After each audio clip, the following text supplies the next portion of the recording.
And that's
La la la la la la la. Ooh. Can I hear it? Yeah, as long as you can Hello. hear me, I'm fine. Yeah, that's perfect. Yeah, okay, good. Hi, everyone.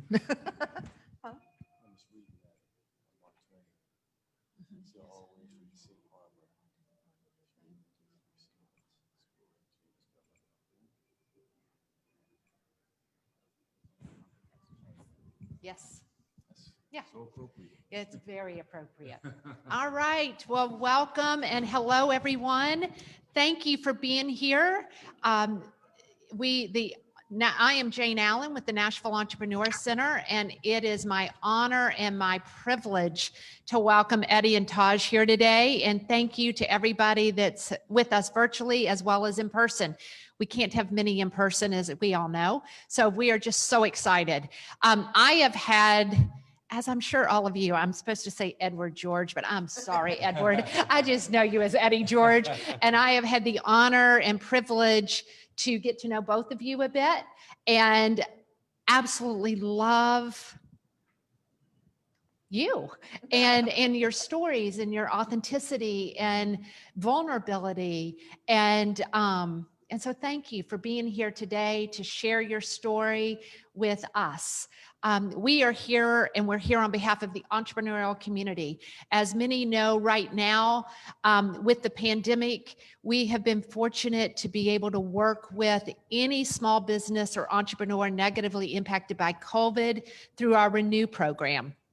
And as a part of our Renew program, we want to be able to bring people who talk about their journey and talk about their path to each of you. And so today we are so honored and privileged to have both Eddie and Taj with us. So I have a little information. So let me just read. Eddie George, from Titans football field and becoming a Heisman Trophy winner, to Broadway musicals, to receiving his MBA at Kellogg School of Management at Northwestern, has started a number of businesses helping improve the lives of so many, and through teaching others how to invest. Then his beautiful wife, Tamara or Taj, began her career as an entertainer almost 30 years ago and still continues today. She's one of the 3 multi-platinum R&B group Sisters with Voices. Taj is deeply committing to helping others find their passion, realize their potential, and create their own opportunities. We are honored to have both of you living in Nashville with your 2 sons. And we hope that you all enjoy Eliminating the Box presentation about Eddie and Taj's journey to entrepreneurship, going beyond what they are known for, and then to fulfill their purpose and where they feel called in life to make a difference in the lives of so many. So with that, that's what I think is so amazing about both of you, and I think is amazing about Nashville, is we have people and we know them for one thing. I would say sometimes we have the habit of putting people in a box. And both of you were willing to break out of that box. And I think for entrepreneurs, and I can only speak for myself, but when I was thinking of starting a business, I remember my husband looked, because I said, well, what if it doesn't work? And he was like, so what? You'll practice law. And I thought, well, okay. And nobody will know about it. Except maybe Byron Trauger, who was my partner, and then my family, those that love you unconditionally. But for people like yourself, people know. And so I think the courage it takes to start a business for nobodies like me, for people like you, is even greater. So as we talk today, those are the things I want to sort of ask you all to talk about, because again, it really is powerful. So I'm going to begin. Do you think you're entrepreneurial? Absolutely. I think anyone who has an idea and puts one foot in front of the other and strives for it is an entrepreneur. Everyone with the creativity to come up with 1 + 2 is an entrepreneur. There's really, you can't put an entrepreneur in a box. Mm-hmm. And if you do, you're wrong. You're just wrong, because I am a prime example. Like I tell people all the time, Never in my wildest dreams in 30 years, I would think I would start an insurance company. That is nowhere on my radar, but you have to learn to pivot as an entrepreneur. My entrepreneurship prior to this was writing songs and singing. I'm a business in itself because as an what do you call it?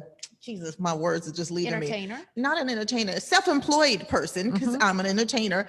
I'm my own company. So I had to broaden that company. I couldn't just hold the mic. I started writing. I started developing other ideas along with it. I love makeup, things like that, that goes along with being an entertainer. I started to branch out on. So everything you do when you wake up every day, the entrepreneur is in you. You just have to say hi. Love it. So talk to me real before you jump off. Yes, You my see, you love. mentioned the insurance business. Yes. What inspired you to get into it? Just curious. For me, I have a person over here who loves to nudge me. So We have that in common. yes. So I was on the road and he calls me. He's like, well, I think I have something that I want you to do for our company, because his not insurance, Lord, y'all have to forgive me. Wealth My mind is management. everywhere. The wealth management company, he wanted to create an insurance extend of it. And he asked me to take over it. I'm like, Eddie, I have a marketing degree and I hold a microphone. I don't know how to do insurance. I bought some, but I don't know how to do it. But when he asked me to do it, I took the idea and I said, what do I have to lose? I don't have anything to lose by jumping into it. So I literally studied for this exam, which took me forever because I was on the road and in between trying to catch a nap from flying and on the stage, sound checks, meet and greets, my children.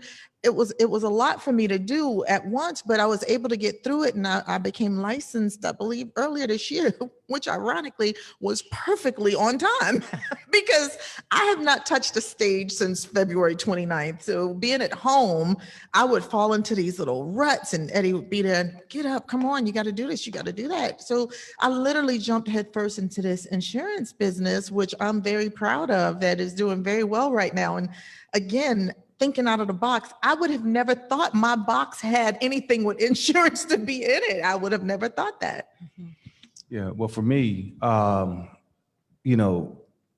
up in Philadelphia, that's where I'm from, Pennsylvania. As a youth, I wanted to play football, and they said, well, you'll never be a football player. You'll never get out of Philadelphia or North Hills and go play professional football. I mean, that's 1 in a million chance that you have to happen. It's never been done before. You may go to a local college, community college, get a degree. You may play high school football. You might even get lucky and go to Temple or University of Pittsburgh, which aren't bad places.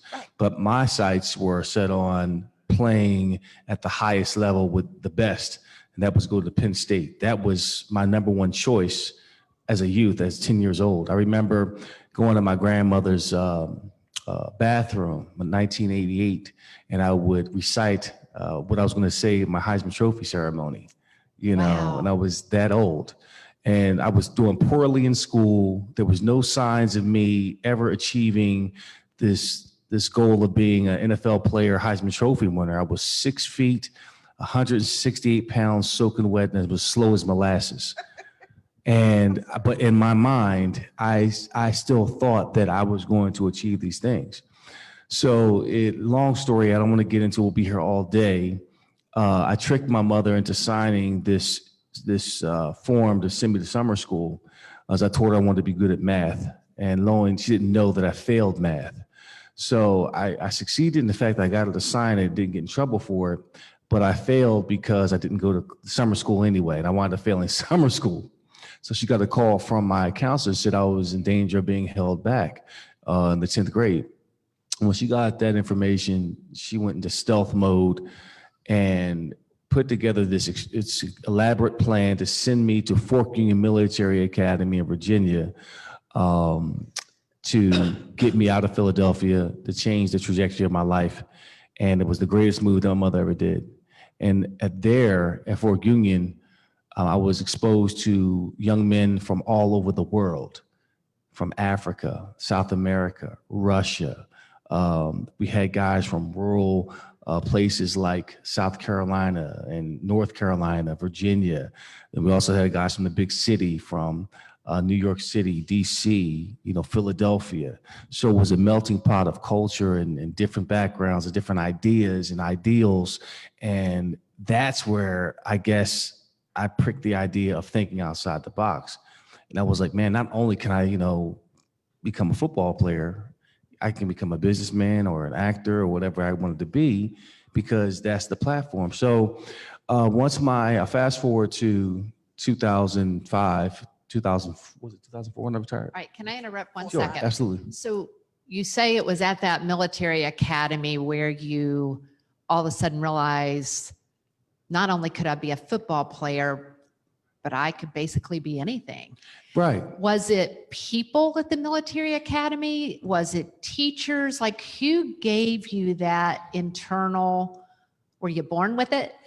Like, what was it that I think made we're the all light born bulb? with that. Okay, I think you are in a position of receiving that seed being watered or being pricked open or Strike of a match. strike of a match. It's already there. So it was teachers, it was young men, but my fellow students that were there with me that were into other things other than sports. It was cool to be on the honor roll and to play an instrument, also be the starting tailback at Fort Union Military Academy. Where I went to public school in Philadelphia, that was lame. You didn't want to, you was a nerd. You got straight A's, you weren't in the in crowd. You had to be on the D list, because that meant you get a diploma, and that means you passed in D's. Right. And that's where I was. I wanted to be the cool kid and just get by, but also be a great athlete. But my mind completely opened there at Fort Greene, because I was exposed to a different conversation with somebody from across the waters and what their ambitions were. I was like somebody wanted to study political science. And I was like, well, what is that? He says, well, I want to, get into politics. And we would take trips to Virginia, to Washington, D.C., and go to the White House. And I mean, it really opened my world up for all possibilities. So, like I said, I fast forward up to 2005, and feel free to ask me any questions between that timeline and then. I lived my football life, and I was at the end of it. It came sooner than I thought. It hit harder emotionally than I thought. And I wasn't ready emotionally. I built some things outside of football that I was trying to prepare myself. I started a landscape architecture firm, because landscape architecture is was my major in college. And someone challenged me that, you're never going to do anything with that degree. I said, you watch. So I started the Edge Group then. But emotionally, I wasn't ready to let go of the game. So I had to go through rounds of counseling and just sitting and talking to somebody with coaches, business coaches, to figure out what I wanted to do, because I was starting to develop destructive behaviors, trying to go back to things that brought a peace to my spirit, because there's nothing worse than tossing and turning at 5:30 in the morning or 2:30 in the morning, not being able to sleep because you don't know what's next for your life. When you're 31 years old and they say that you are old and you're retired, and people put you in the box to say, hey, the next thing for Eddie George is to be a coach or a commentator.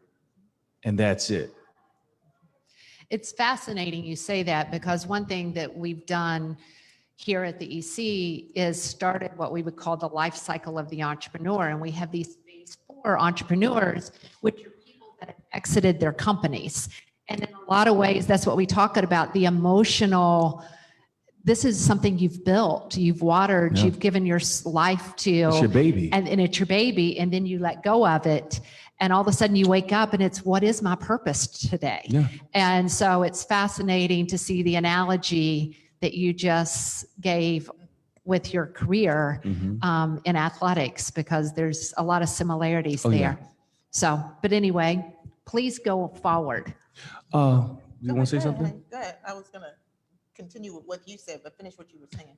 I was done. Okay.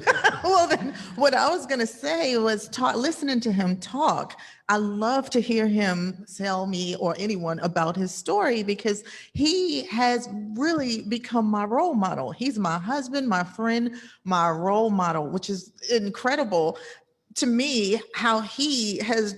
I always was the leader in my house. Like I'll make sure everything was together. I'll make sure he's where he's supposed to be. I did all of that. But in this last year, he has become my role model who I look up to. And I'm just so proud of him because I had no idea what to do when this pandemic started. He was a pro at it. He's just like, keep moving, do this, do that, go here, do that. And I'm thinking, how did you get so wise? But listening to him again, tell everything that he's been through, I'm like, he's literally putting me on, I'm following his path because he led such a great path of showing how you break out of a box. I always tell people, I think he and I transferred each other's abilities. He was on the football field for 9-10 years, all his life practically. He's never had any major injuries, but I've had 4 knee surgeries. I've never played a sport in my life. So he's been the one getting hit in the head every day when he was playing football. And I'm the one with epilepsy. So I'm like, Wow. Somehow we switched places. And when he got out there and made it to Broadway, I was like, who do I fight now? Because this is not fair. I've been singing all my life, but he goes to Broadway. Mm-hmm. I was like, talk about thinking out the box. So I was like, maybe I need to think sports. You never know. Yeah, you never know. That's right. We are like this. They're intertwined completely, but he is definitely my role model. And I appreciate everything he had to go through because he's here when I'm at my toughest road, where a crossroad where I have to figure out how to make it work, how to do it. And he's there 110%. Mm-hmm. No, that's wonderful. It's a reason people are together. Don't you I think? like him. I like him a lot. Isn't that nice? So you mentioned the boxes that Yeah. everybody looks at you and thinks this is what you have to do, or this is what you should do. Can you talk a little bit about that? And I explored, the commentating piece, and it was fun. It was something I love to talk. I love football, but there was something tugging at my spirit that there was more. There's more for me to do.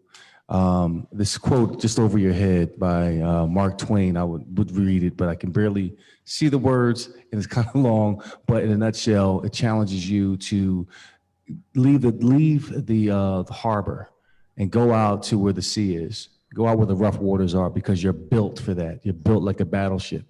And if you stay just on the harbor where it's safe, you'll never realize your fullest potential, what you were built for, what your destiny is. Destiny does not say that, but that's what I say it is. That's what it means to me. But through my experiences in terms of making the transition from football to what I'm doing now, I had to rely on my faith, number one, on God to guide me, because that's where all things come from. My inspiration, your creativity, your gifts, your talents. And he knows where to put you for you to express that and to be successful. Two, I relied on my 3 E's. That's entertainment, entrepreneurship, and education.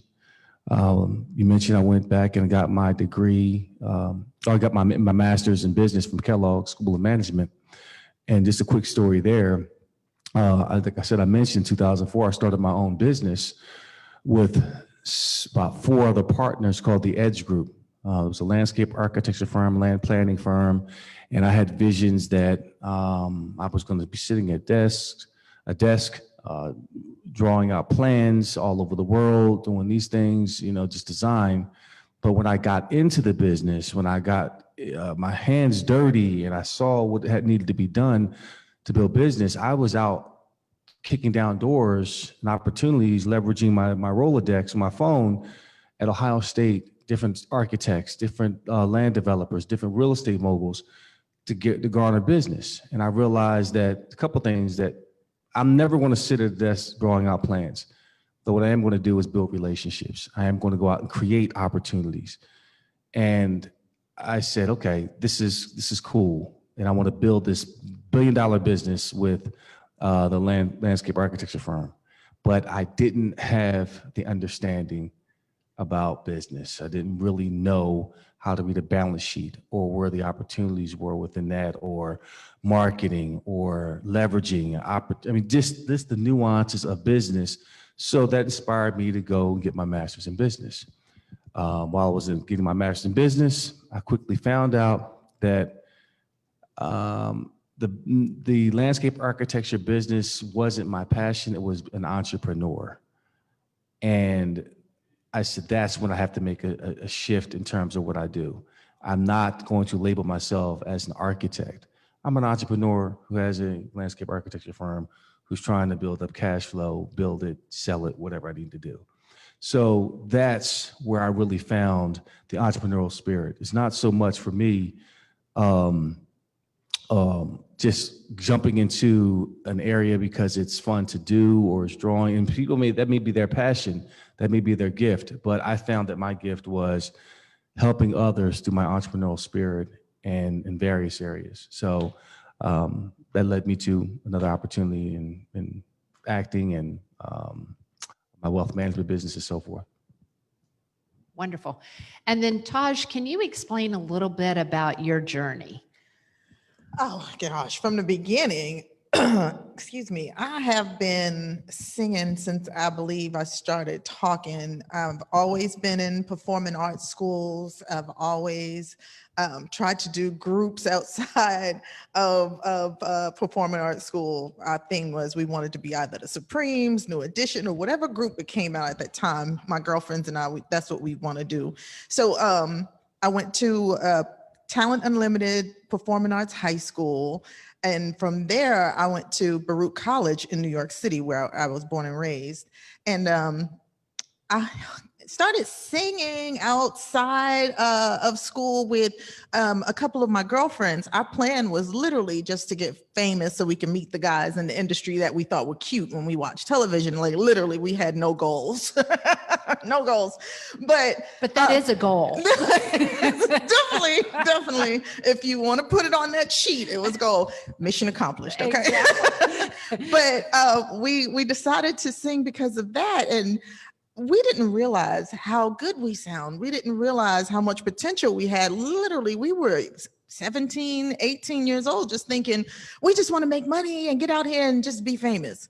Well, we put our first record together. We shopped our demo. We got a record deal with RCA Records, and literally, like, you couldn't even blink before our record was 3 million sold. And we're all over the country, and we're on everybody's television. Literally, I'm like, I don't have to move from my apartment where I am because I don't do anything, and I'm just like real normal. When people were stealing my clothes from the laundromat, I thought it was time to move.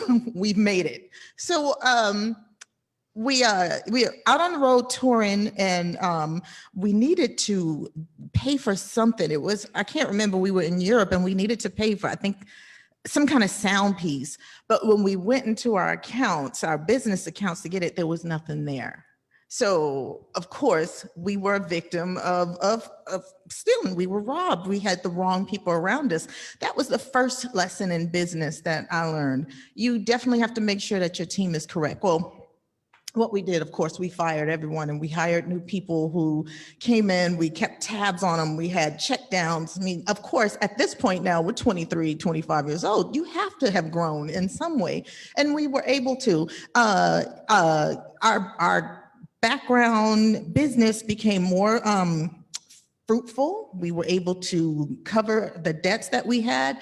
And this is literally just with records. So that's not including all of the things that we were doing. I was modeling outside of the group. We had people doing solo projects. I mean, we did a lot of stuff outside the group. So I can definitely thank the music business for giving me that edge, because I had to learn on the go what it was like to be a responsible business person. Because as most people know in the music industry, if you're not paying attention to who's on your team, you might as well kiss your life goodbye. Your finances, people are going to take advantage of you. So that was the first lesson in business that I learned. And because of that, I believe we've been able to sustain in this industry for 28 years. Right now, we're in the process of doing our biopic, which is slated for 2022, our 30th anniversary. And with that, we'll have a new project and all kinds of stuff that's going on. What I really love about this biopic is that we're writing it ourselves. So no one can change our narrative. It will definitely come from us, every detail. You've seen reality shows. No, no, no. This is actually reality. And it's gonna be good. So of course, within the music business, I learned how to write songs. I learned how to sell those songs to different artists. You learned a lot of stuff. Marketing. When I went back to school, I decided to get a degree in marketing because I wanted to hone in on some of the things that we needed to do for our group. I wanted to be more self-sufficient within my group. So with that marketing degree, and we were just so lucky that we're still in this business during the age of social media, we were able to capitalize on those things to keep our name, our group, and our songs out there.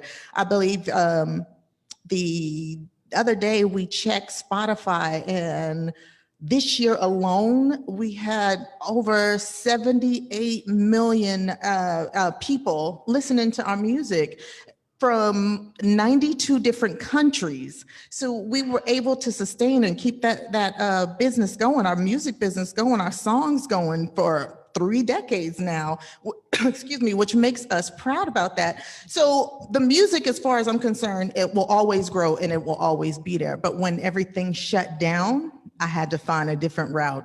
Of course, I can always write songs while sitting at home. And I was, of course, writing our biopic, writing different pilots for other shows, which was just another avenue of television, but was shut down because of this pandemic.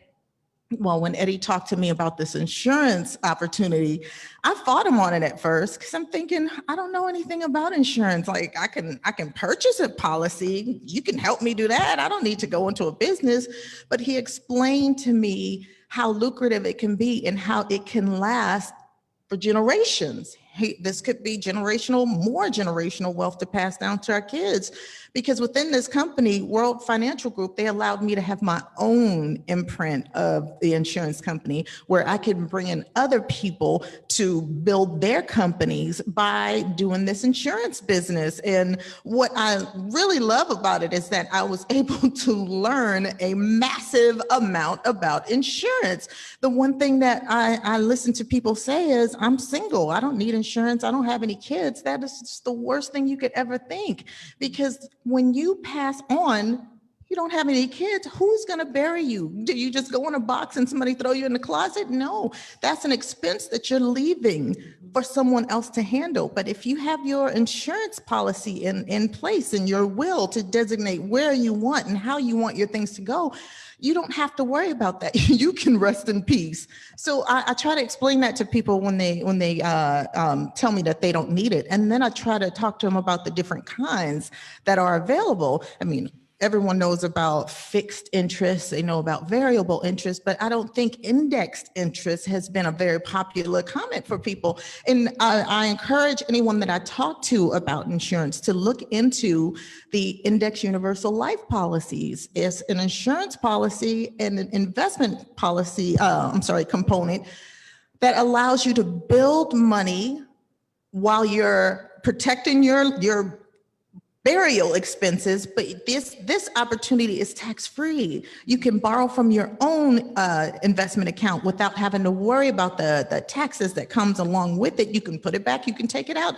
It's really more, I guess, friendly than I would say a variable policy, because the rates go up and down. What I do love about index is that when you come in at 5%, if the market goes up to 25, you have a 20% gain. If it goes down to 0, you still have a 5%. With variable, you're up and down. Tomorrow, this year, so many people lost so much money from this market that's just so volatile and keeps going up and down.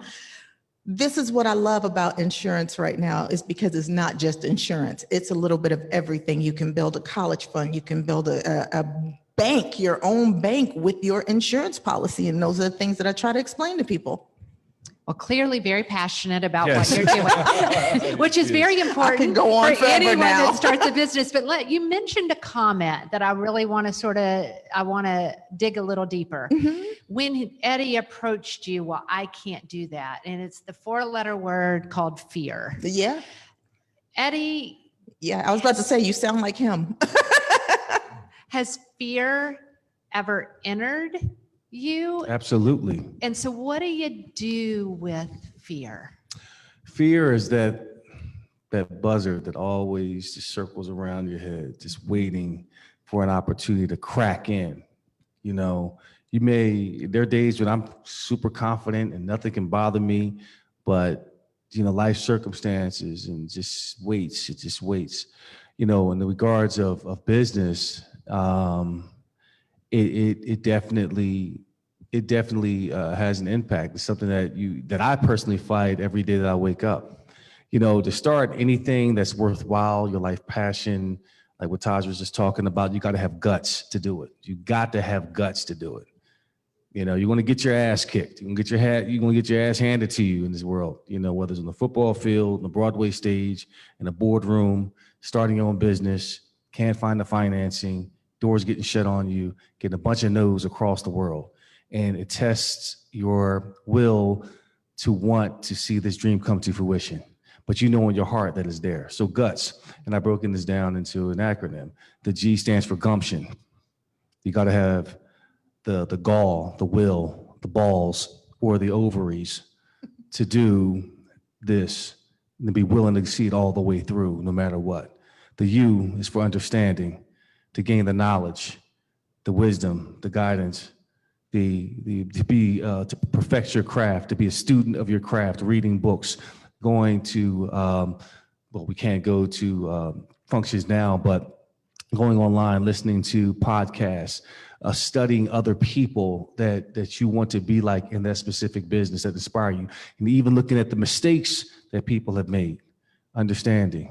The T, tenacity, to have the willingness when shit goes wrong to get back up and to see it through, to challenge other people, to find the right people to get on the same bus with you, and to either fire or hire them. Be willing to have that tenacity to approach it every single day. And the S is for sacrifice.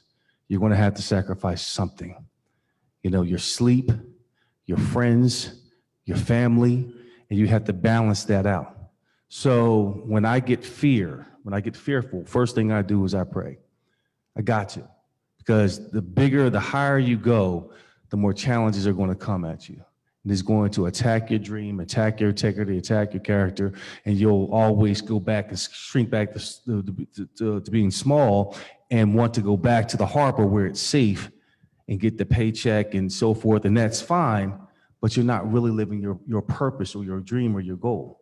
So I go back to my checklist, making sure that I'm physically in alignment, spiritually in alignment, by working out, staying physically fit, staying healthy, getting my rest, drinking my water, and so forth.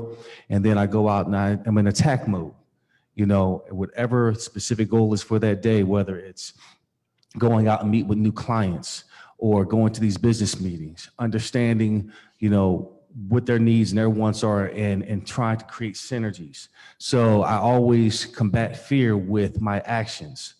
And I'm not going to always talk about it. I'm just going to move stealthily, methodically, and with purpose.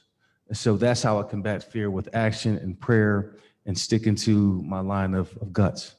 So Yeah, and every time I had a moment that I just felt like, oh, I don't know if I can do this. This is not for me. I tried. He comes right back with that. He does. And I'm like, okay, I'm ready.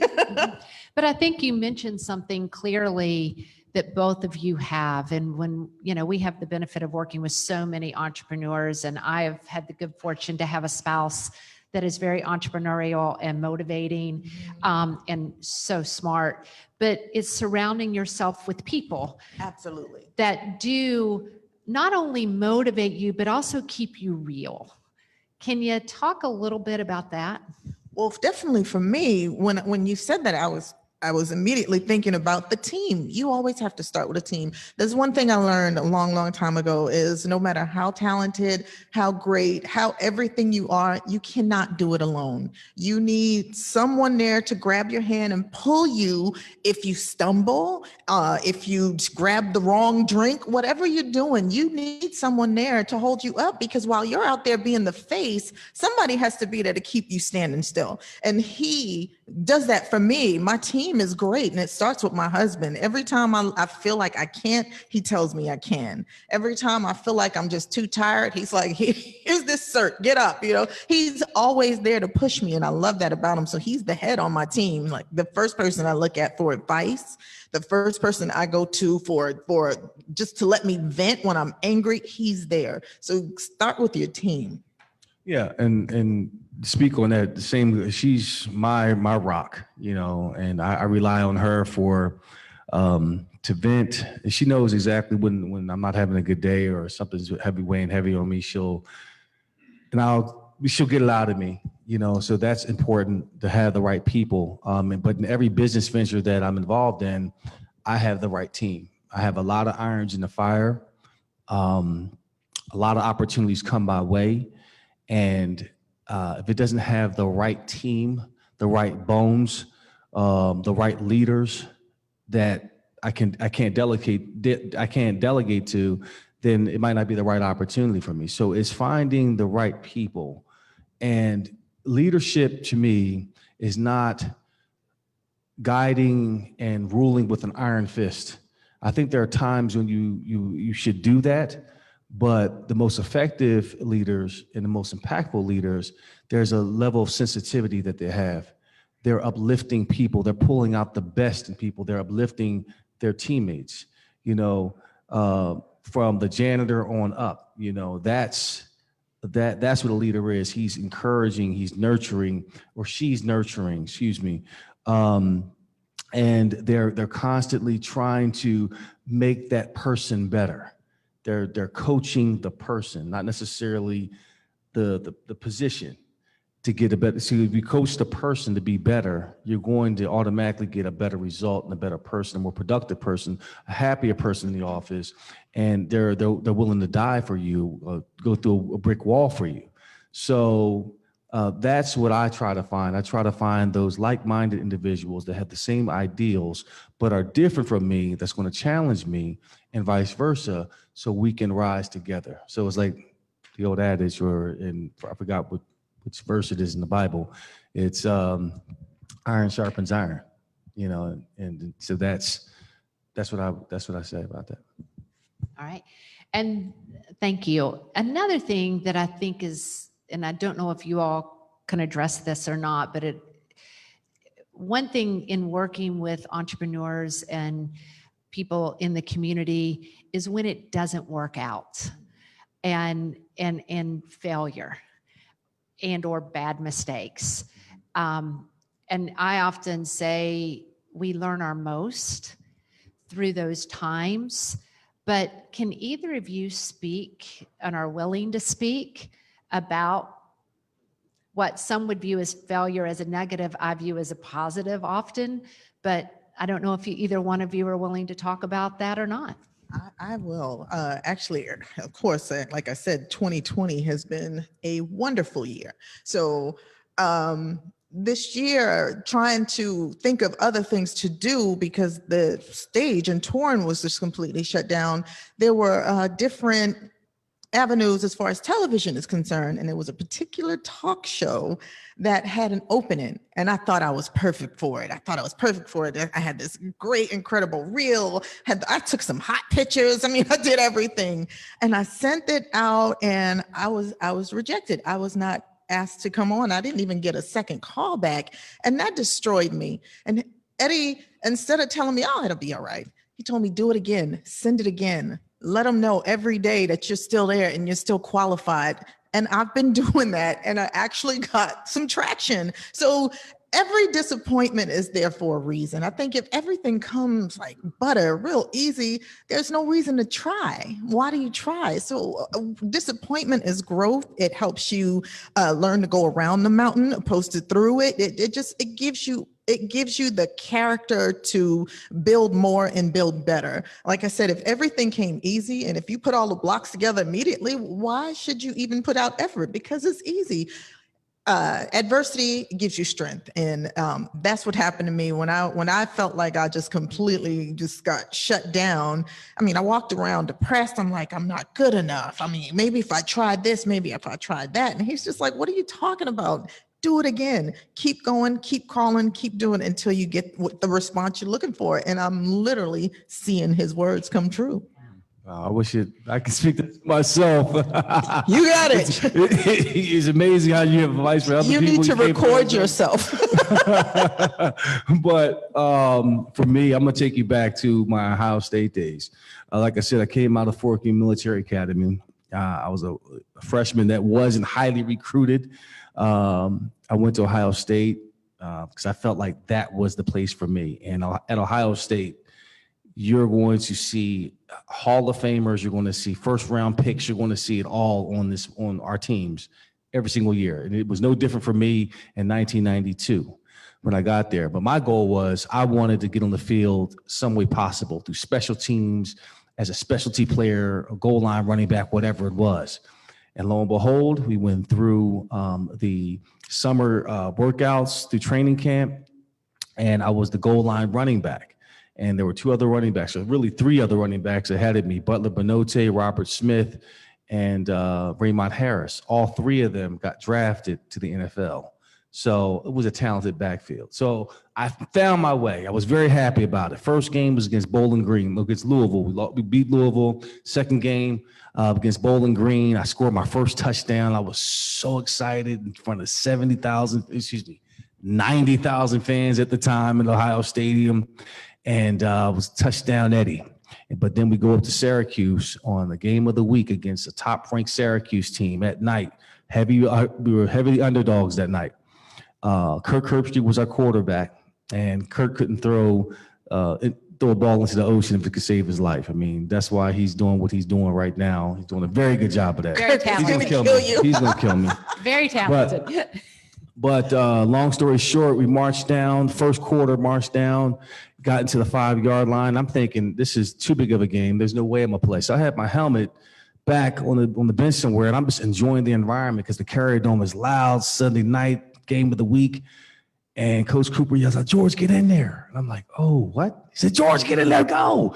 So I grabbed anybody's helmet. I thought it was I picked the wrong one, threw it on my head, ran out there, wide-eyed and scared, fearful. And Kirk Herbstreit said, "All right, boy, young boy, we're going to go after you. We're going to go right to you. We're going to 12 ISO, ready, break. I'm like, oh, shit. I am really in this game right now, and I don't know what to do. I was like paralyzed. Makes the call, turns around, hands me the ball, and I'm thinking, okay, I don't give a damn who's in front of me. I'm running them over. I don't care if it's my own teammate. I don't care if it's the referee. I don't care if it's my grandmother's in the way. They're getting the business. Scored my touchdown on national television. Oh my God. Took my helmet off, ran to the camera, hi, mom, fans waving, all that. Long story short, wound up scoring 3 touchdowns that night. I was touchdown Eddie. Everybody loved me. Went back to Ohio Stadium. I went back to Ohio State. And I went from being a funny looking freshman to being extremely fine overnight. I was getting free cheeseburgers. I was getting free clothes. I mean, everything was coming easy. And I thought, this is life. This is great. And so we played Illinois the next week. Back in the 90s, Illinois was easily our second biggest rival to that team up north, that's Michigan. And they had boasted this great defense. I mean, every year they had first round pick after first round pick off their defensive unit. And this year was no different. You know, they had Simeon Rice, Kevin Hardy. I mean, they were loaded, and they were notorious for stopping the run. So lo and behold, we marched the ball down the field, 5-yard line, and we're at home. So the fans are chanting, "Eddie, Eddie," right? That's the first time I ever heard that in our stadium. And, you know, I had some success. So instead of sprinting out in the field, I trot. And I'm taking it all in. And I take my time and getting in my stance. And I'm thinking about, okay, when I score, how am I going to celebrate? You know, Buckeye Brutus is over here. We got the cheerleaders over here. I said, I'll worry about that when I get in. I get the ball, go in. The defender comes through nice, gets my feet. I'm like, all right, I'll go down and we'll just go on to another play. As I'm going down, the ball comes out, bounces twice off the turf, goes into an Illinois defender's hands and goes back 97 yards, which is still a record to this day, and scores a touchdown. So those Eddie chants turned to boos real quick. And then the game wasn't over. I had to redeem myself. Back and forth at the fourth quarter. So the fourth quarter comes, we're in scoring range. Coach Cooper tells me to go redeem myself. And I'm like, Coach, I'm going to do it. I'm pissed off at this time. So it called 19 toss to the left. So I take my jab step, get the ball in my hands. I see the fourth defender come upfield, and I cut inside, and I'm going to make a beeline for the pylon to score the game-winning touchdown. I take another step. The Illinois defender hits me from behind. The ball comes out. It's fumble. They recover. And the game was over. Fans booing. I'm crying. I mean, it was the worst time of my life. You know, I was regarded as the worst running back in Ohio State history. I didn't play for 2 years. I had started for 2 years after that. I hadn't started until my junior year. And during that period in time, I thought about transferring. I thought about running from it. I thought about just becoming a landscape architect. I was being teased at practice, calling me Butterfingers, and I can't hold my trade. It really just damaged my confidence.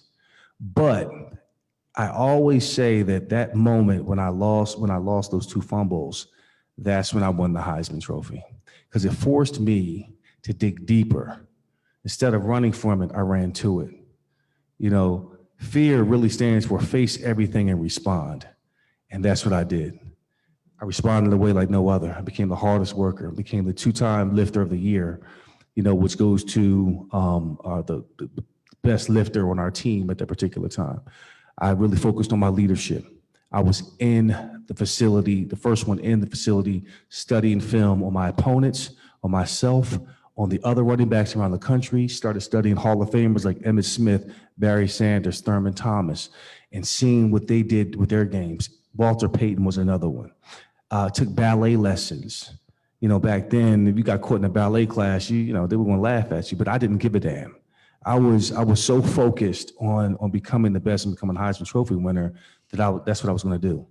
So full circle, my senior year, Illinois comes back to town, bolstering a great defense, and it came on a day when we could not throw the football. Our receiver was out, it was snowing sideways, it was like a 30-mile-an-hour wind in Ohio Stadium.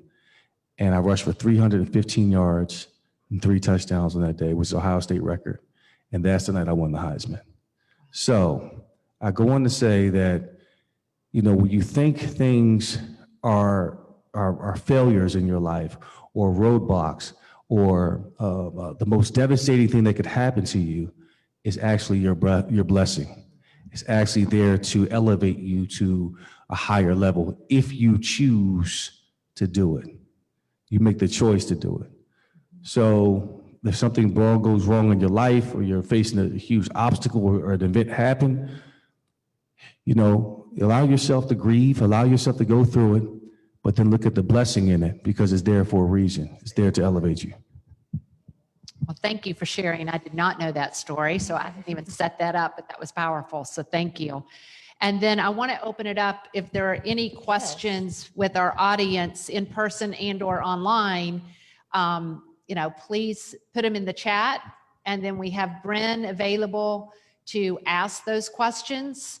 And so I know, as you all can see, Taj and Eddie are very forthcoming and authentic. And so I'm sure they'd be willing to answer whatever you choose to ask. So. Yes, and thank you. So many people. Absolutely. Thank you. Thank you guys for coming out tonight, risking your lives with COVID. So appreciate that. Thank you. Hi, Jane. We've got a question from David Wiley Long.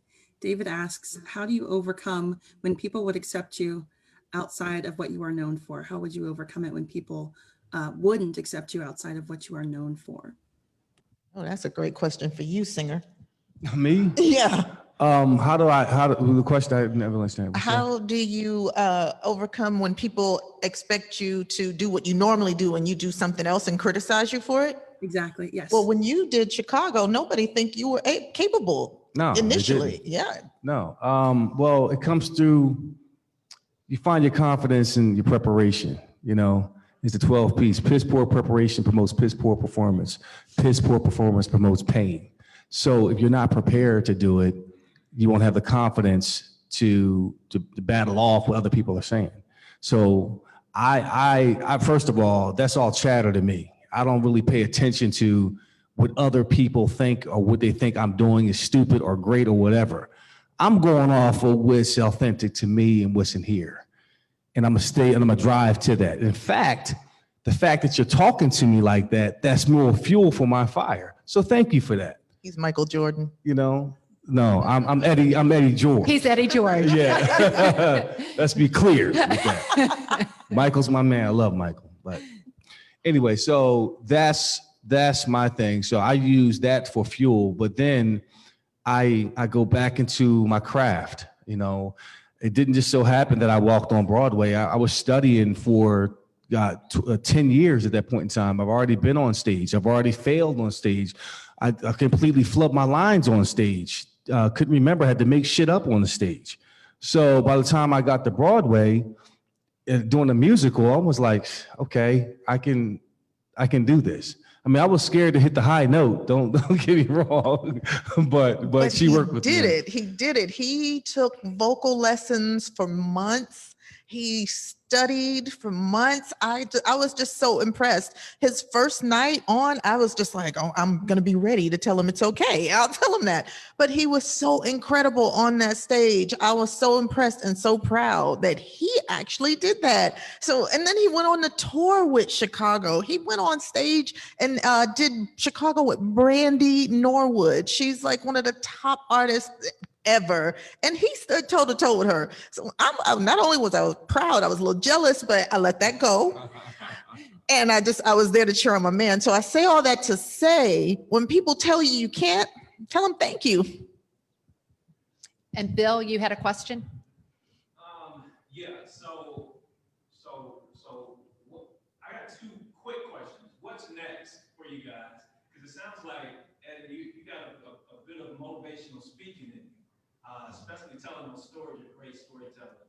And then my other question is, you know, as I watch sports now, I was watching football last night and I saw the guys go to the arena hours before the game starts. And I see professional athletes do that a lot. You know, the game starts at night, they're there at 10 o'clock in the morning. And I'm just wondering, and even for entertainers, my sister's a Broadway actress. So I know she gets to the theater sometimes when they were performing early in the morning, the show is at night. So I'm wondering what kind of mindset goes into that, because I'm thinking, would you be tired by the time it's game time or time to perform, and what kind of mindset goes into that? Well, nah. I mean, that's game time for me. You know, if the game's at 9 o'clock, is the time you wake up. That's when you prepare. You're already in there. I mean, I dream about it. Like when I prepared for football, I dream about the game. My mind is focused on my first 15 plays. I'm visualizing everything. I look at the weather. I feel like if it's 78 degrees and sunny, I'm gonna feel the heat of the sun. I'm gonna smell the grass. I'm gonna hear the crowd. I'm gonna feel how my pads feel on my body, how my helmet feels, how the chin strap is tight up against my chin, controlling my breathing before I even go into my first step, so I'm not anxious. So getting in sync with my breath while I'm tired. All those things I'm focusing on before I even get, so it starts at the early morning. And when I get to the stadium, it's just the buildup. Same holds true with being on stage as a performer. Get there early, go through your lines, your vocal warm-up, your walkthrough, whatever that is, doing some yoga, managing, allowing the spirit of the character to take over your body, and trusting the words are going to come out, just being truthful in imaginary circumstances, trusting and let's having fun, you know what I'm saying? So that's the process that I go through when I perform on the field and on stage, and I do motivational speaking. So if you want to hire me as a motivational speaker, I'll give you my agent's number. We can talk about a good price. We can have hors d'oeuvres. We can do all that, and yeah. So let me know.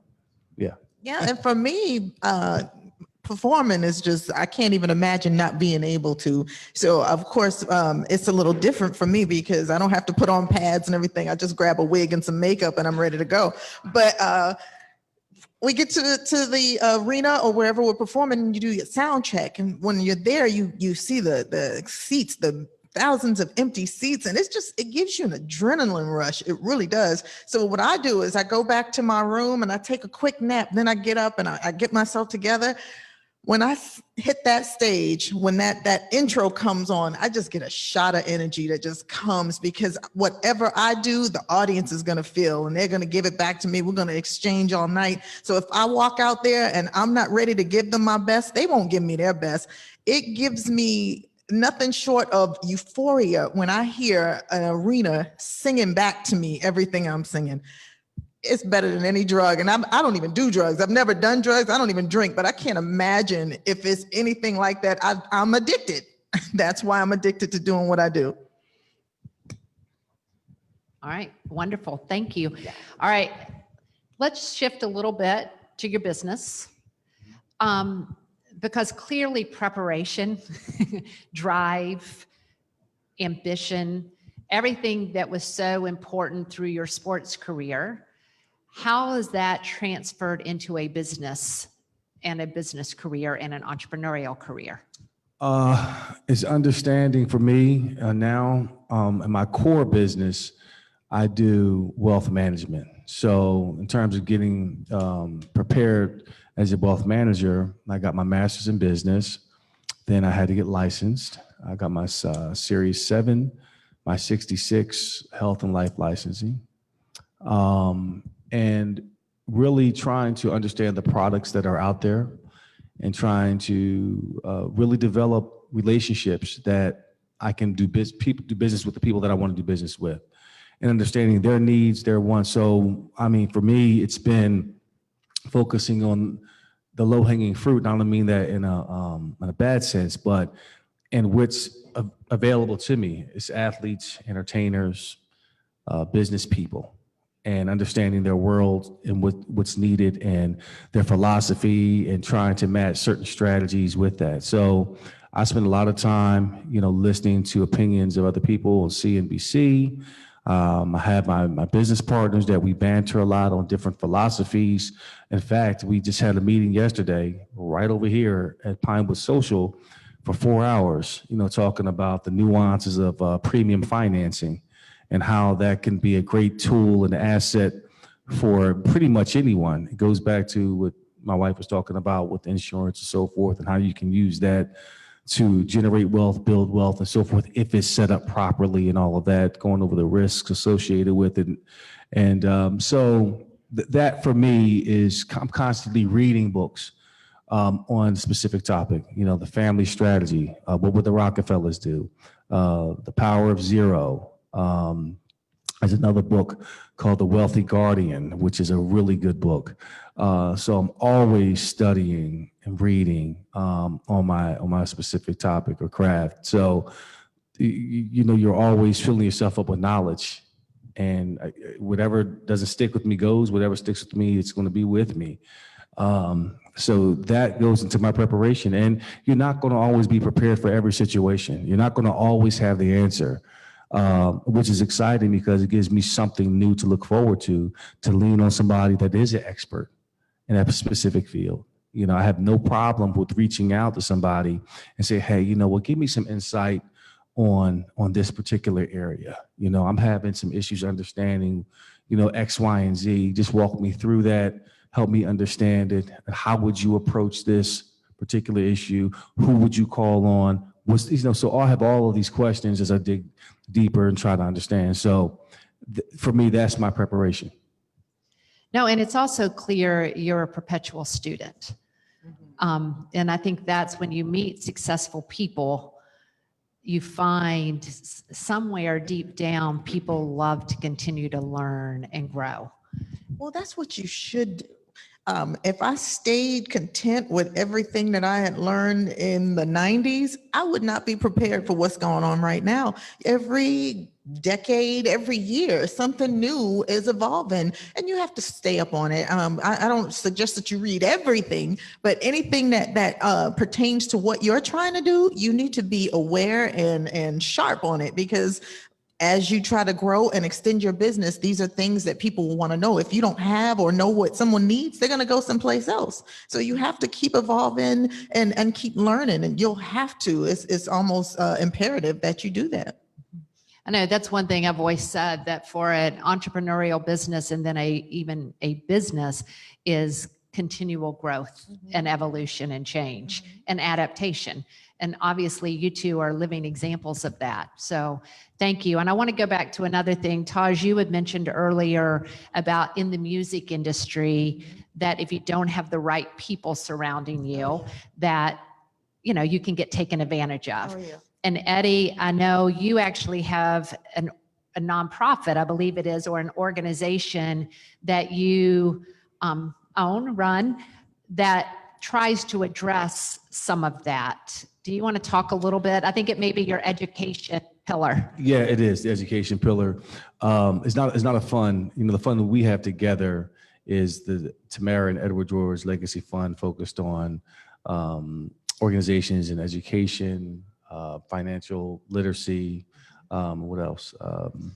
It's support. We do It's support some of yeah, it, so- especially epilepsy. Angels of Epilepsy is one of my biggest companies that we support, because, of course, I have Sure. that condition. And they had reached out to me, explaining to me how they try to do ID bracelets. If someone can't drive, they're there to transport them to appointments, just little things that are really important for people with epilepsy. I, of course, before having it or developing it, I didn't understand it very much. And that company actually came to me and walked me through the process. They walked me through the ups and downs of it. And I didn't realize that you probably should wear you would think an ID bracelet, that's for either dogs or old people. But if you have a condition that you will not be able to explain, if it happens to you, someone needs to know. So when I understood what they were doing, the Tamara and Edward George Legacy Fund, we felt like we needed to support them. So we do support other businesses that need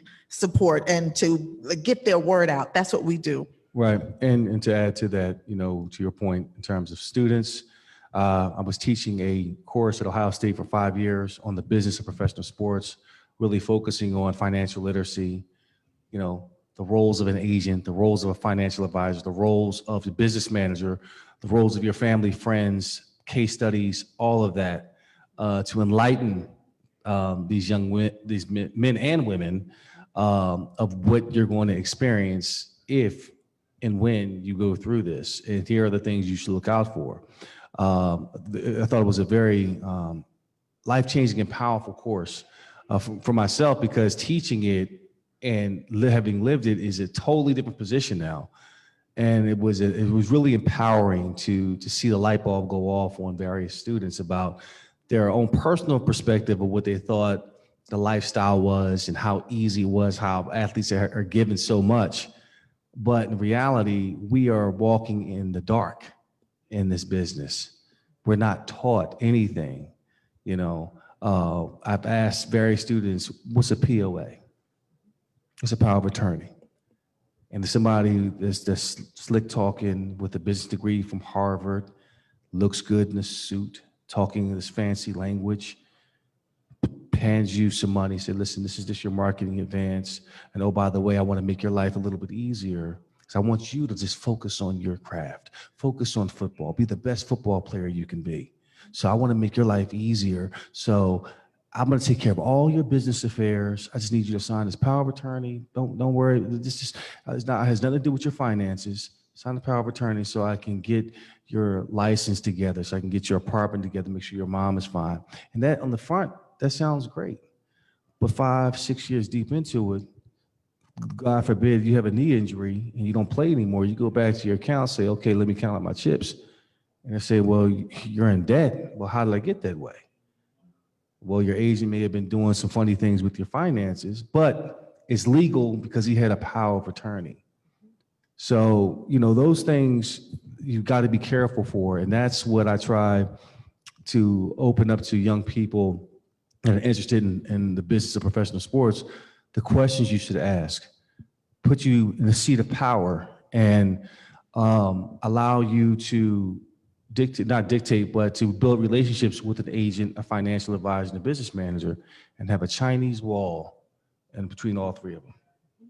So that way, your agent is strictly for your contract. Your financial advisor is strictly for your finances. And how is his house set up? Is it an independent firm? Is he with, one of these other Goldman Sachs or whomever? How is he getting paid? How does he make his money? My business manager, she should not have access to any of my accounts. So all those things, that's what I've been teaching, and we're trying to create that into a master class. Now, the past 5 years, we bring in other speakers from other athletes, and we're both successful and not so successful. We bring in agents, the financial advisors. We really lay out the business as a whole, and it's for athletes and people that are just interested in being agents or general managers or just love sports in general to really understand the nuances of it, what goes into it. No, I think we've talked about that before. That was, I have multiple businesses that get started, and that was one where just based on personal relationships, there's such a need.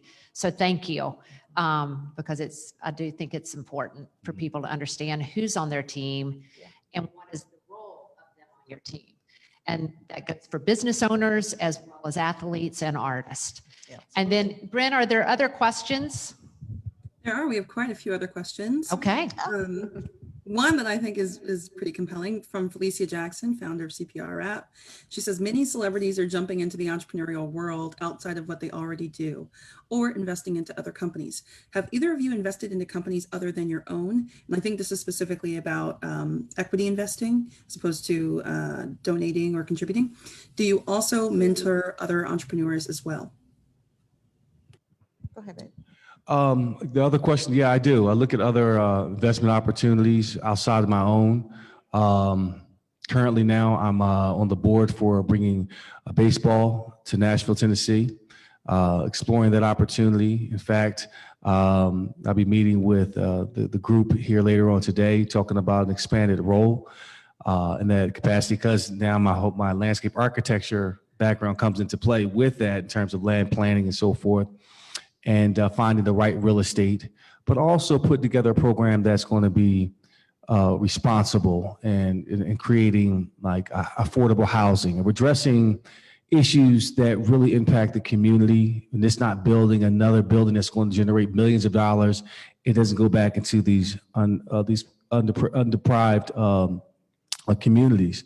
So that's one. I look at other opportunities in the beverage business that could be appealing. And I'm always looking for the bones of a business, the leadership of a business, the cash flowing, if it's cash flowing, and just where their game plan is going. So I'm always open to hearing new ideas and looking at new business opportunities that I may invest in or may not invest in, or just give advice to. I could give a story of my own personal perspective of investing in something or learned from a different leader or something along those lines. So I'm always open to mentorship when it comes to that. Yes, and with my insurance company, some of the people that I've recruited to work with me, if they have trouble financially getting started, getting that license, I invest in them with that. And actually it's more of a gift because I want them to be able to be successful without debt already. So I literally gift them that to get their business started. So that's one way I try to help out as well. Great. And this is a question that sort of tags onto that. Since both of you had capital to begin your businesses, what are suggestions for entrepreneurs who may not have those financial resources? And that's from another founder, Paula Anderson. I would say, develop relationships either with family and friends to raise capital. Of course, develop relationships with some banks, local banks. That way you're able to walk in to meet the person that's going to make those key decisions, like the smaller banks here in town. Understanding the world of private equity and venture capital. That can be almost like you're giving up a lot of your business if you go down that realm. So you got to, really weigh your options with that. And just constantly get in front of the right people, making pitches, raising capital, GoFundMe, and so forth. There are some ways you can do it through financial products. I'm not going to go into that rabbit hole, because we guess the conversation for another day, of where you can become your own bank in that regard, where you don't necessarily have to rely on someone else, or you can use that as a combination. So there's different ways of doing it. And then there's a level of faith. You got to continue to have faith, that drives your passion, that will drive you to continue to seek out those opportunities and trust that the financial means will be there. So that's my advice, continue to set forth with that and don't stop until you get what you want.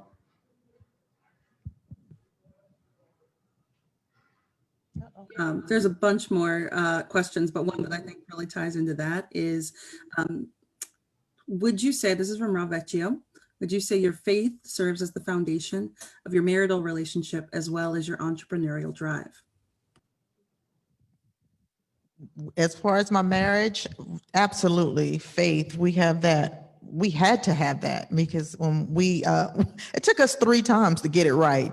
The first time I met him at a mall in Florida, we have different versions of that story, but that was one. And then the next time we ran into each other was a year later in New York at this jazz club. The third time, 2 years later, is when we finally connected and we realized that there was a reason for us to be together. As we grew, one of the things we grew with was our faith. I believe in God, he believes in God, and we pray together. We do everything religion wise we do together, and we've instilled in our children. So absolutely, God comes first in everything as far as we're concerned, because we know that there's a higher power that keeps us moving. We know that there's a higher power that when we feel like we can't take it anymore, not do it anymore, he's whispering to me, I have you. You don't have to worry about a thing. So without a doubt, I believe that strong religious conviction will take you as far as hard work. And then I'm going to ask a question in that your children. I have an idea about people that are children or people that have been raised in an entrepreneurial home. Can you speak to that a little bit? Well, Jair would be a great example. My 15-year-old, he just likes video games and cell phones and football right now. So he hasn't thought that far yet. But our oldest. Yeah, my oldest is from another relationship that I had in college. He is 23, played football here at Vanderbilt. Played. That's what I say, right? Oh, I'm sorry. Someone said play like current. I did. Oh, okay. Played. It's his little lips. You don't complain, but anyway. See, now you got us off into some whole nother level of Christmas giving. But anyway. Jair. Yeah.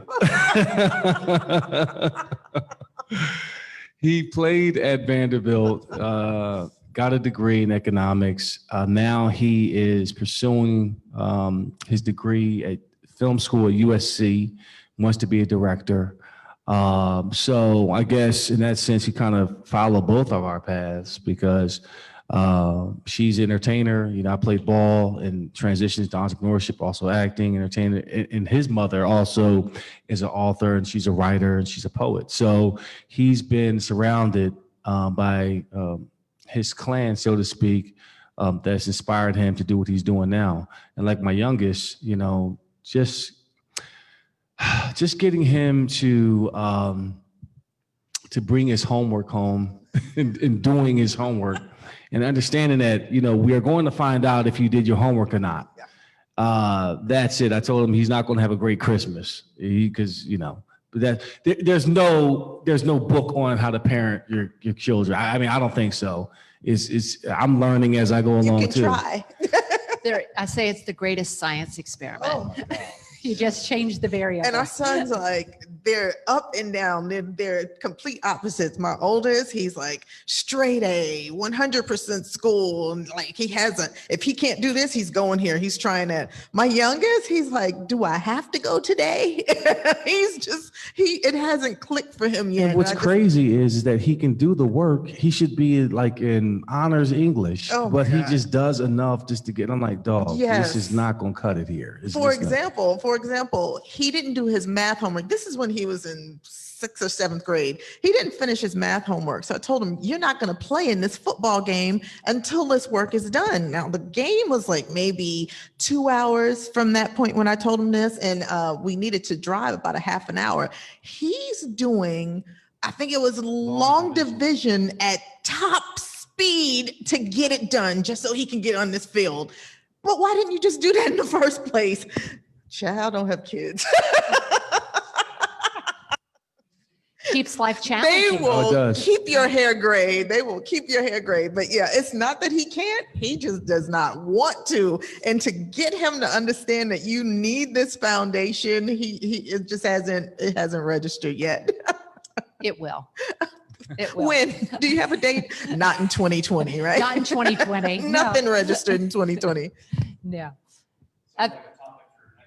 No question. I like that. Yes. Yeah. All right, Bryn, any more? We have so many. Let's see.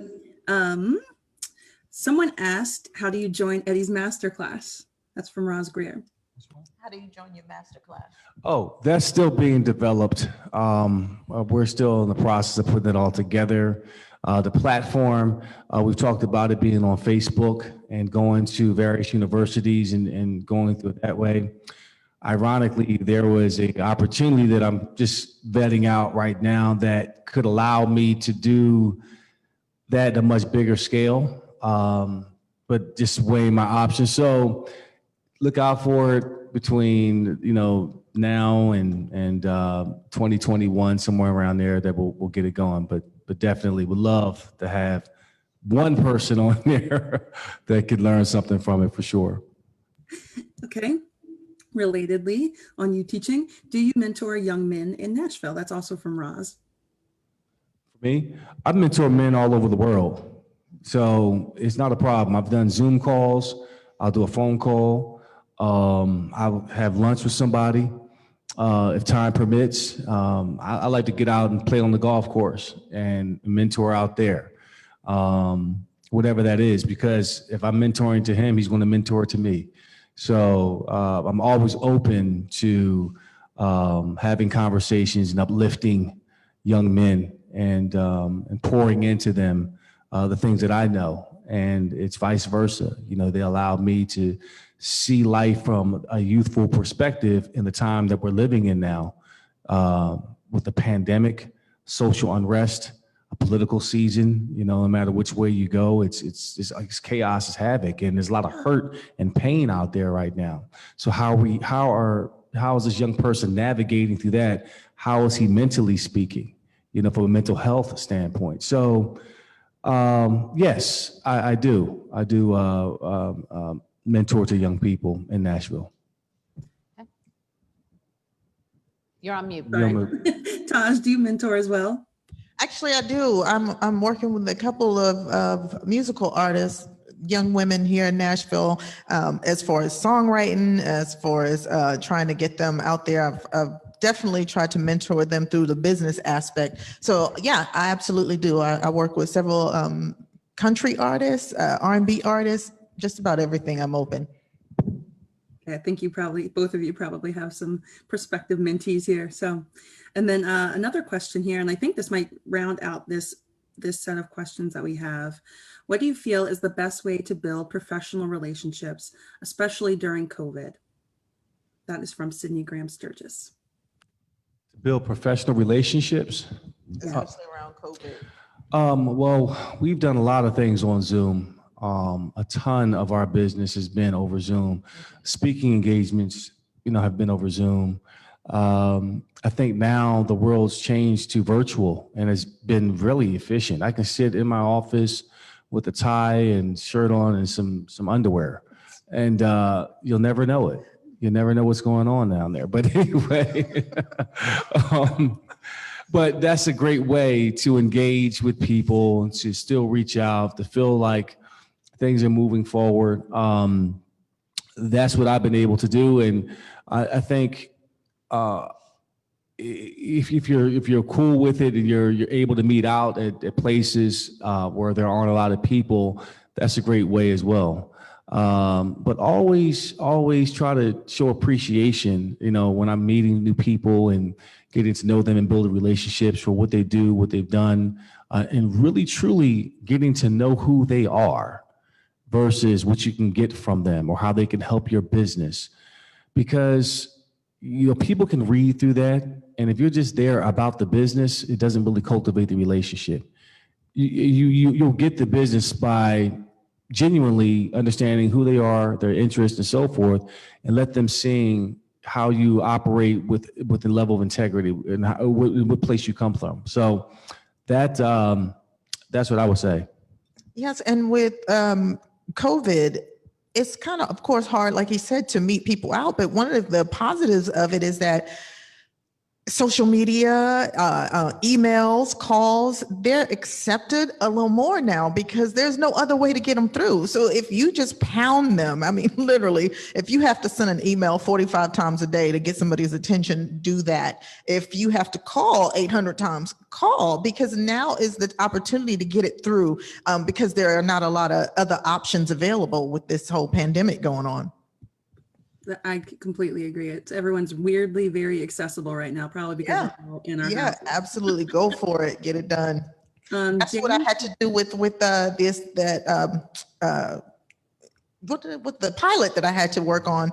I had to continue to send my reel because I couldn't just go out there and do what some people do. I'm gonna stand here until they drive up. No, I had to continue to send it, and finally they replied. So I'm like, it works. All right. Thank you so much. Yes, we have, hold on, Jorge. We have a question here, Bryn. Yeah, so, really fascinating. Thanks, by the way, fascinating story. One of the things I do is I coach CEOs, and I'm not nearly as famous as you, but an ex-professional athlete. One of the things they ask me about is, what are the lessons from professional sports? What are the key lessons from professional sports that you can take to the business world to help businesses actually thrive? Because, and so I have my answers, but I'd love to hear yours. Wow. I think any successful business or any successful team is not necessarily the players. We create our own culture. But the truly sustainable teams, the ones that are championship driven, starts from the top down, from the CEO, from the owner, the president, chancellor, whomever business you're running, top down. And they really set the tone in terms of how they lead. And that's what I've gotten from sports. So, Bud Adams for us was an exceptional owner, great man. But there was a lot of things that, in my opinion, he cut the corners on. He cut corners on building a stadium. He cut corners on how you treat the players. You cut corners on building your team and treating. So just little things. There's nothing wrong. I mean, Bud's my man. But it's ironic that we left with 12 inches away from winning a Super Bowl, cutting corners. That adds up. You see what I'm saying? So that's what I've learned, is that you should always go above and beyond and knowing your customer, your core customer.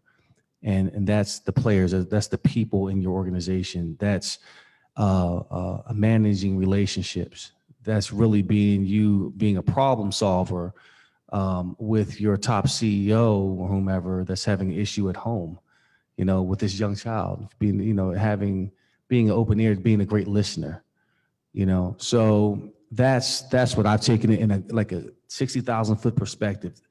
That's what I would say. And of course, the rest of that permeates down. You got to get the right people, the right positions. You got to get someone with an old wise owl who's a sage in the business, who's been around the cusp of retirement, that can share war stories and keep it going in that way. And then you have to have that young, innovative, spunky, smart, risk it all young guy that's going to be, think outside the box and eliminate the box and be creative.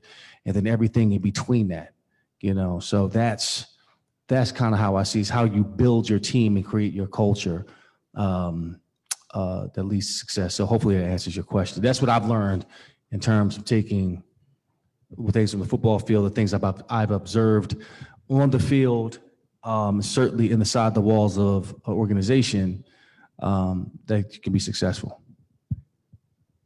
And she had a question, Brent. Bryn, did you have another question? We have had many come in since we started to get asked. Okay. Jeremy wanted to know, I'd love to hear the same answer, but from Taj, what you've taken from the music industry to the business world. So what lessons or parables from the music industry impact or show up in the way that you operate as a businesswoman? Thank you. Well, as I said before, being a young artist, I believe, well, first of all, everyone who's a new artist gets a trashy deal. But being one of those young artists who had that raw, brand new artist, you can't do anything for me yet, I'm giving you everything deal, so give me all of yours deal. It was a learning experience you have to get through. I believe even an attorney, if they look at that contract, they're going to tell you, well, we can try and get this, but right now you're on the low end and they're giving you back before 360 deals anyway, and that's a whole nother story. But so back then, the record label paid for everything. So when you get that contract, it basically says everything I'm giving you, you have to give back. So that's your first expense. Then after that, you have your business manager, you have your accountant, or whoever else is on your team. The important thing is, like Eddie said, is to keep all of those things separate. Even though we were still so young. My parents weren't around. Both my parents had passed away by the time I was 14.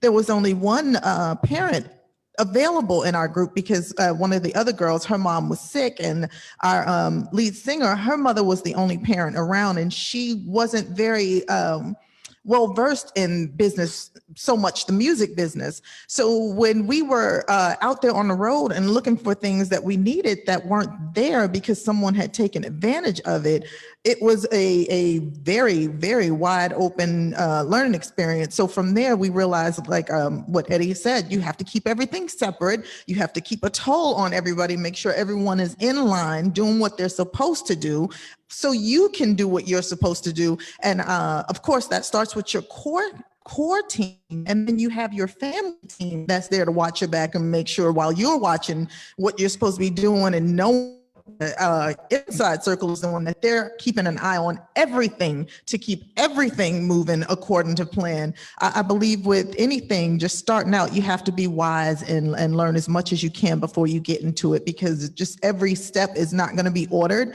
And whenever you go left, there's always going to be somebody who might try to go right, and you have to be prepared to balance that. So absolutely, I believe that young people starting out in anything, they're going to find pitfalls. So you just have to be prepared to get through those. And I believe, again, it starts with the perfect team that you can put together that can benefit you the most.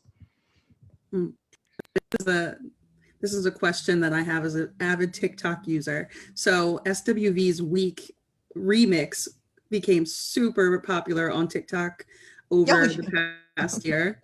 And so I'm curious how you all as a group seized on that, how you experienced it, if you were on TikTok before, if it brought new attention to the band. I'm curious just how you reacted to that as both an individual, for me, someone who's learning a new platform that the youth constantly show us up on, and how you capitalized on it as an artist and as a group. Well, for one, I am a huge TikTok fan. I love doing the little dances and stuff with the kids. So I love TikTok. And we had 3 songs trending on TikTok. It was Weak, Rain, and Right Here, Human Nature, which was really fun. And what it did was it opened up a whole new Gen Z generation to our music, which was from the 90s. And thank God we can honestly say that our music has stood the test of time, because these kids, they tag us every day. They tag us on Instagram, Facebook, YouTube, singing these songs. And I love when kids say, my mom had me listen to this song since I was 2 years old. I'm like, she's a good woman. So the TikTok thing it definitely opened up doors for us, that TikTok actually reached out to us. They wanted to create a platform for us to do more music with them that they can have spiral. And we are more than open to doing that. And actually, it comes right in time with our biopic, because everything will come together for our 30th anniversary to cause an explosion for SWV all over again, which we are definitely looking forward to. You didn't tell me that. I did tell you You didn't tell me that. about TikTok. I did tell. Well, it happened like 3 or 4 weeks ago, but I told him. He's always forgetting stuff. You didn't tell me all this stuff. Go ahead. I tried to get him to do the TikTok video with me. Get in there. I have seen y'all's ads for FanDuel on Instagram, so I know that you're using social media as a platform. So way to go. Sydney asked, where do you see yourselves in 5 years? And I think you can answer that as business people, as a family unit, or as individuals. 5 years is not that long. That's like tomorrow. But in 5 years, I see us growing continuously. Well, in 5 years, my youngest will be in college, so we'll actually have a little bit of time to ourselves in the house, right? Okay, so we might just be taking naps. But in the grand scheme of things, of course, we see our businesses continuing to grow. Hopefully, everything will go perfectly starting next year. So I'm gonna give it till 2026, 2025. Yeah, everything should be in line. His businesses that he's growing, we expect them to be as great as they are. I know he wanted to sell a couple of them, and hopefully that'll be in that time, pivotal times to do that. And as well as the music, I'm placing songs. I want to see those songs go on to be weeks. Well, Week is one of our biggest songs. I would love to see the songs that I'm writing continue to grow and be that long lasting.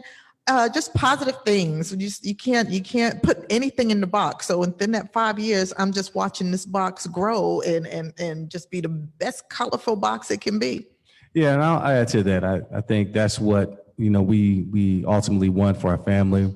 My vision is that I'm on the golf course at Pebble Beach, playing 36 holes of golf, and then walking to the beach, to our beach house with 5 bulldogs, bulldog puppies, my grandkids, a nice cigar, and enjoying my life, and enjoying my family, and great health, and that's it.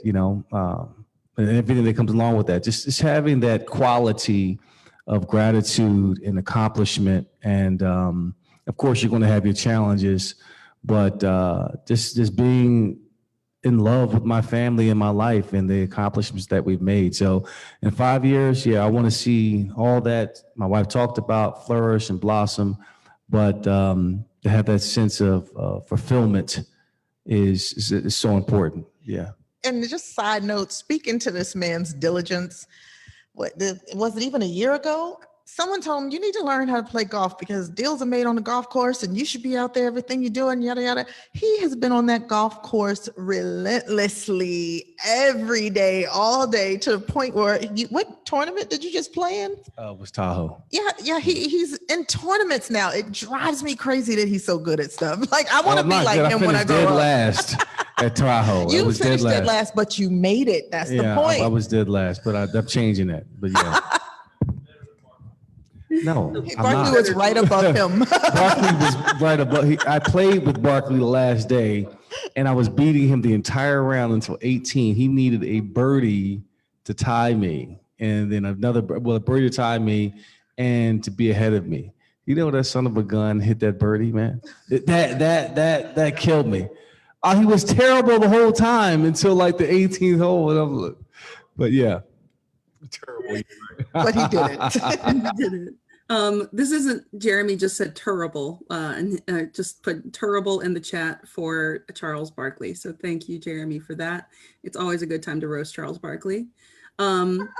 This is not in the chat, but I'm curious because you did mention, Eddie, that you're going to be looking, or Taj mentioned that you're looking to sell some of your businesses. What should entrepreneurs who are looking to sell or exit a business, what should they be doing now, even if they see that exit event happening in 1 to 3 years? What can they do now to prepare for that exit event? Well, I'm not going to act. I have no experience in selling a business. I would say continue to, build their cash flow, continue to make it profitable, however they're doing it, and sell it to the highest bidder. So that would be my advice. I'm pretty sure there's some other things they can be doing from a legality standpoint, from an infrastructure standpoint to prepare for that. And you need to be thinking about, what are you going to do next after, you're in this business. I mean, I don't know. So I can't, speak to that intelligently because I've never experienced selling a business before.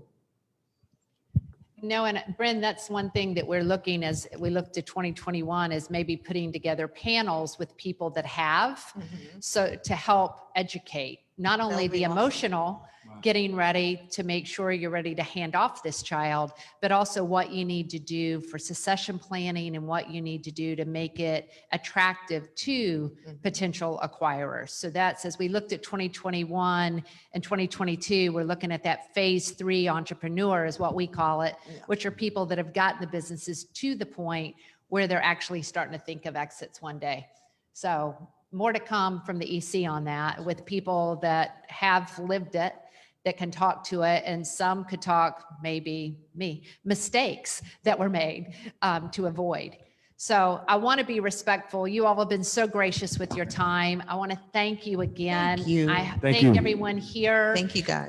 We really do that. I think Nashville is uniquely positioned because we have so many people who are known for one thing, but have that confidence to go with that entrepreneurial spirit. Because as you both have articulated, artists and athletes are entrepreneurs in their own right. It's Absolutely. their own brand, it's their own business, but then having the confidence and the ability to break down the walls of those boxes and do something. So thank you for being role models for so many of us. And thank you for being here today.